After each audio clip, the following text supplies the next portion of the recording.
Carita pantun Lutung Kasarung.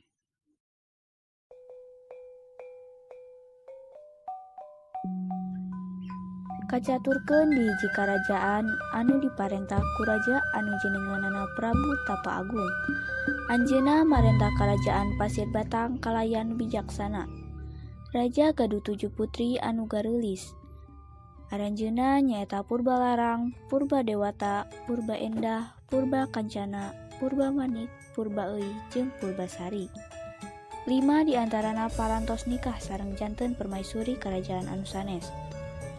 Ayeuna tinggal Purbasari sareng Purbalarang nu teu acan nikah. Tapi Purbalarang parantos gaduh tunangan anu gagah tur gagah pisan. Anjeunna nyaeta Raden Indrajaya Putra. Raja pangadeg karajaan ayeuna anjeunna parantos sepuh tapi anjeunna bingung mutuskeun saha anu bakal neraskeun tahtana di payun. Numutkeun anjeun eta kedah diwariskeun ti Purbalarang salaku lanceuk pangageungna. Maksiat Purbalarang ngajantenkeun anjeunna hariwang ngeunaan masa depan umatna. Anjeunna langkung resep Purbasari anu ngagantikeun tahtana kusabab Purbasari wijaksana sareng marah-maih pisan. Sigana Purbasari anu pantes pikeun nuluykeun tahta kerajaan ieu. Kalayan pertimbangan eta, Raja milih Purbasari nu janten ratu. Purbalarang teu satuju kana kaputusan bapana.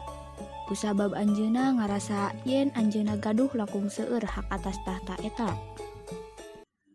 Purbalarang ngawartosan ka Indrajaya. Aranjeunna hayang pisan nyingkirkeun Purbasari. Ieu teu bisa diantepkeun. Kuduna kuring nu jadi ratu. Tenang Purbalarang, kuring boga rencana jeung si Purbasari. Maranehna nyuhunkeun bantuan ka dukun sakti jang nyihir Purbasari. Ada Mbah Dukun sedang ngobatin pasiennya. Oh no! Tanya sakitnya karena diguna-guna. Dedeh teuing. Sambil komat kami mulut Mbah Dukun baca mantra dengan segelas air putih lalu pasien. Karena kasaktian dukun ujung-ujung Purbasari kaserang penyakit aneh.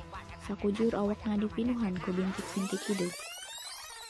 Aduh, aya naon ieu? Naon anu saleresna tos kajantenan kana diri kuring. Kunaon kulit kuring janten seueur bintik-bintik hideung kieu? Oh no! Teu aya saurang tabib oge anu tiasa nyageurkeunana. Kasempetan ieu teu disia-siakeun ku Purbalarang.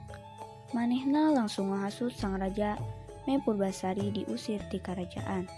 Ayahanda, nanda rasa urang kudu ngasingkeun Purbasari ka hiji tempat. Manehna kena kutukan karena tepatuh kana hukum adat. Bener nu dicarioskeun ku anjeun Purbalarang. Nuhun ayahanda, percaya kananda. Sang Prabu kahasut ke omongan Purbalarang. Sang Prabu marentahkeun patihna ngusir Purbasari. Lihatlah dan bukalah mata hatimu, melihatnya lemah terluka. Sejak eta, Purbasari cicing sorangan di pondok anu leutik di tengah leuweung. Ayeuna hewan anu di leuweung anu jadi babaturanana. Hiji dinten nalika anjeunna sibuk ulin jeung hewan, muncul lutung pikasieun. Purbasari reuwas pisan sareng kasieunnan. Ampun Tong lutung, entong Tong sieun, nyiri tong sieun. kuring. Kuring malah nyeri anjeun. Kuring putra Sunan Ampu ti Kayangan. Kuring ngalakukeun kasalahan nepi ka kuring diturunkeun dina wujud ieu. Jeung kuring kasasar di leuweung ieu. Ngadenge jawaban lutung, Purbasari jadi tenang. Anjeunna ngeunalkeun dirina jeung nyaritakeun asal-usulna. Akhirna maranehna jadi babaturan. Sejak eta Purbasari nyebut ngaran lutung jadi Lutung Kasarung. Artina lutung anu kasasar. Kamana-mana maranehna indit sok babarengan. Purbasari atoh pisan gaduh babaturan siga Lutung Kasarung. Hiji wengi di bulan purnama, Lutung Kasarung ngadua kanu Maha Suci pikeun ngubaran panyakit Purbasari. Pamundutna dikabulkeun, lahan di sakurilingna janten talaga alit. Cai talaga eta ngandung ubar kulit anu efektif pisan. Nalika enjing Anjeuna ngajak Purbasari ibak di talaga eta. Secara ajaib panyakit Purbasari cager. Ayeuna Anjeuna jadi geulis siga baheula deui. Dina hiji dinten Pati Sumping kaleuweung pikeun nganjang ka Purbasari. Kumaha bagja Anjeuna ningali Purbasari? Anjeuna oge ngajak Purbasari mulih ka karaton. Tapi Purbasari nolak.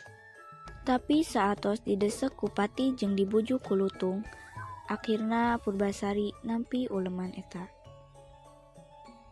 Kadatangan Purbasari ka istana disambut bagja ku sadayana kaluarga kerajaan, kecuali Purbalarang sareng Indrajaya. Purbalarang hariwang, yen jabatana salaku calon ratu bakal kaancam. Anjeuna oge ngabantosan bapana pikeun ngayakeun sayembara. Ayahanda, Nanda kaberatan lamun Purbasari dinobatkeun jadi ratu.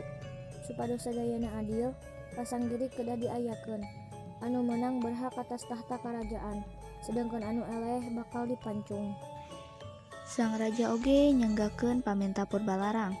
Dinten nalika Purbasari sareng Purbalarang Pasanggiri, sadaya jalma ngariung di pakarangan istana pikeun nuntun eta Pasanggiri. Kahiji masak, saha anu gancang sareng saha anu tuangeunana raoseun. Dinyatakeun salaku juarana. Pasanggiri nu kahiji dimenangkeun ku Purbasari. Nu ngahaturkeun nuhun ka kakuatan gaib Lutung Kasarung. Anjeunna nyandak malaikat pikeun ngabantosan Purbasari masak tanpa kanyahoan ku saha wae. Pasanggiri anu kadua eta penampilan anu hade ti calon-calon salaki. Purbalarang bangga nujukeun salakina Indrajaya. Kenalkeun, ieu calon salaki kuring. Purbalarang sareng Indrajaya seuri ningali Purbasari ngenalkeun Lutung Kasarung salaku salakina. Lutung Kasarung ambek, anjeunna menta ka Gusti Nu Maha Suci pikeun ngarubah bentukna kana kaayaan aslina. Dina waktu sakedik, Lutung Kasarung ngajanggelek jadi guru mida anu rupana sareng kakuatanana ngalangkungan Indrajaya. Tungtungna Purbasari menang kompetisi ieu. Salaku anu menang Pasanggiri Purbasari, anjeunna ngagaduhan hak pikeun nguasaan tahta kerajaan. Sedengkeun Purbalarang sareng Indrajaya kedah dipancung sesuai perjanjian, tapi Purbasari leres ngahampura kasalahan lanceukna. Anjeunna henteu kersa ngahukum lanceukna anu dipika cinta. Anjeunna oge ngantep Purbalarang cicing di istana. Tungtungna Purbasari dinobatkeun jadi ratu, manehna mimpin kekuasaan adil sareng bijaksana, sehingga masyarakat hidup sejahtera sareng tentrem.